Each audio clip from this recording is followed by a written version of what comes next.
Hi friends! Welcome to Heal Your Soul So You Can Dare to Dream Again, and it is Monday's midday meditation, except for it is not midday. So it's Monday's meditation, and actually it's on Memorial Day, so it's Monday's Memorial Day meditation. And I am outside, so if we hear cars drive by or if we see animals, then we're just going to go with the flow because this is a meditation and that's how we roll. I wanted to pick the topic today specifically for Memorial Day, and I did not do one last week. So for those of you that messaged me and said, where was it? Thank you for keeping me on my P's and Q's. I did not forget. And I didn't forget today at noon. I just wanted to make sure that I could take some divided time. We were at the beach with the family, and as you can see, my nose is a little sunburned and my shoulders. But anyway, all is good with that. But I wanted to make sure that I could give undivided attention with this. So before I touch on Memorial Day, I'm going to focus this meditation on peace and healing and harmony. So whether you have stuff going on with family, or something's heavy on your heart, or you feel like you just need an extra hug, no matter what, if you can't identify with it or not, this one's for you. And then going to the Memorial Day, I want to make a special note on giving thanks for those in our armed forces that have served for us, and most importantly, those who have lost their lives in serving for our country. And so yes, while we all got to enjoy a day off and be at the beach or the lake or wherever we were, having a picnic, hanging with your friends, whatever it was, there was a price to pay to get that. And so I want to honor that. And whether you're on the side of the fence, you believe in armed forces, war, whatever it is, it's about these people who lost their lives, and they were doing what they thought was right. And so I want to make sure and give proper respect and admiration and adoration to that. So, and in particularly, there is a man in this local area that I grew up in, and lots of people knew him. I believe he served in the Vietnam War. I'm not positive, but I do know it was a war.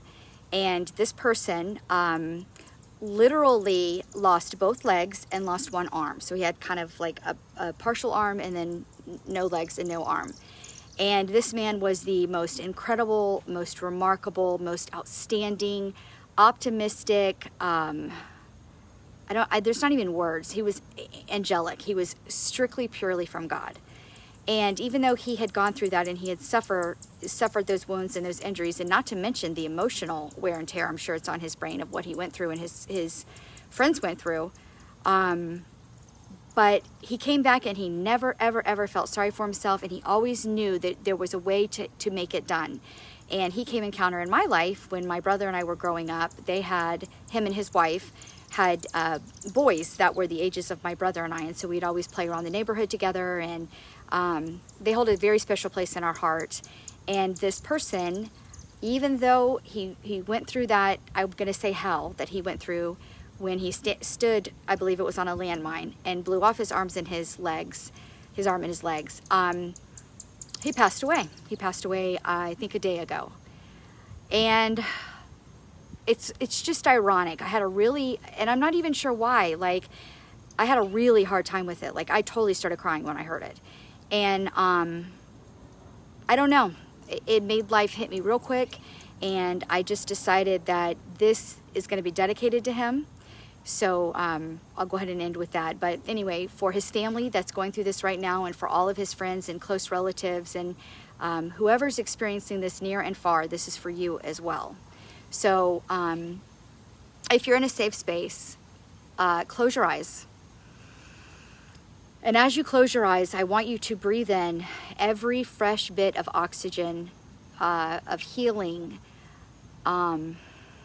purity, new growth, and take out all the sounds around you and just go within, reflect within, and really try to find that space deep within you that you could either burst out in laughter or you could burst out in tears. Find that place and go there. And while you're there, breathe in healing and breathe in love and God and the universe and joy and spirit and peace and all of those characteristics that are we were born with innately, that are God given to us, and God created and universe created, whatever you believe in. And focus on that. Focus on what that feels like. Focus on the peace there. Focus on the calm. Focus on the knowing of something larger than what we know right now.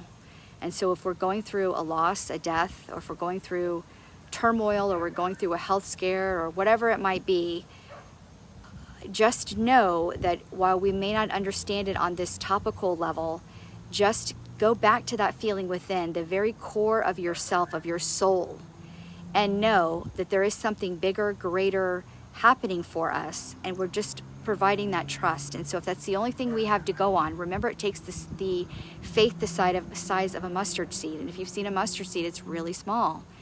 And it just takes the faith of that small to know, to have that trust, to know that tomorrow, or maybe in 5 minutes, is a better moment. And along the same time, allowing us to heal and feel that sorrow and be sad and feel that those tears, because that's therapeutic and that's healthy, and we're releasing those emotions inside. And just knowing that whether it's someone who passed away, knowing that we're here hurting, but they really are truly released. They're free. So this man who lived his life for 40 odd years with no legs and one arm in a wheelchair and could do everything he possibly could and keep the best frame of mind, know that he's free now. He no longer is restricted.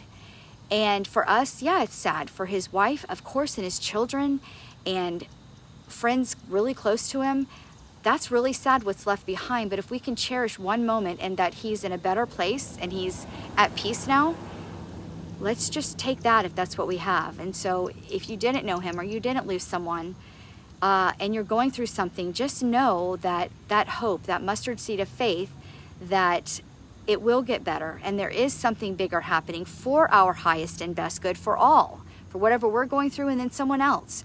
If it's stuff with family, know that both people, whoever's involved, or lots of people, know that the highest and best and the growth is happening for all of those people.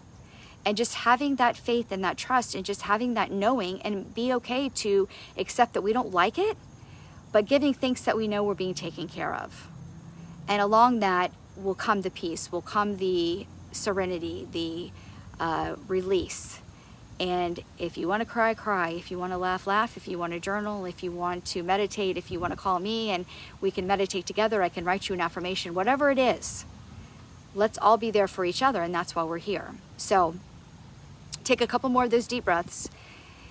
And in that space, knowing that it is all perfect healing, perfect love, perfect peace, slowly bringing that to the body, knowing that you've released it, you've given thanks that you have released it, you don't have to figure it out anymore, it's already taken place for us, and just recognizing on that end result, that light at the end of the tunnel, knowing that there is a healing and a peace and serenity and health and perfection and just divinely guided and driven, trusting that. And so we open our eyes, we bring back to the present moment, and wishing you a week full of this peace, and being able to resort back to this meditation if you need to have it for another time. And to the family of Jim Searsley, my heart goes out to you. There's no words I can say to make it better for you. And to him, may he rest in peace. He was a wonderful man. And if I can hold on to that for the rest of the week when I think I'm really going through something, and remember what that man went through, I was a better person because I met him. So may the inner divinity in me recognize the inner divinity in you, just like we do every day. Namaste. And so it is. Love you guys. See you next week. Bye.